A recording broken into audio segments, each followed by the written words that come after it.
আজ রবিবার, রবিবার মানে হয় চিকেন নাহলে মটন খাওয়ার দিন। তা আমি চিকেন রান্না করছি, বাচ্চারা যেহেতু চিকেন ভালোবাসে তাই চিকেন রান্না করছি। এখানে আলু লাল লাল করে ভেজে নিচ্ছি।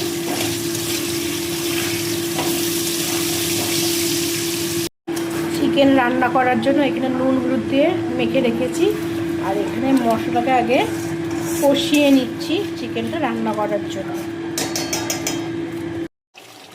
এই যে লাল লাল করে চিকেন কষাচ্ছি, চিকেনে যা যা মশলা লাগে তাই দিয়েছি।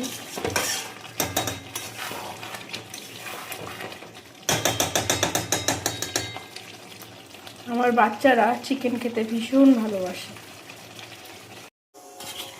চিকেনের লাল লাল এই যে ঝোল করছি, ফুটে উঠবে, আলু সিদ্ধ হলে নামিয়ে দেবো।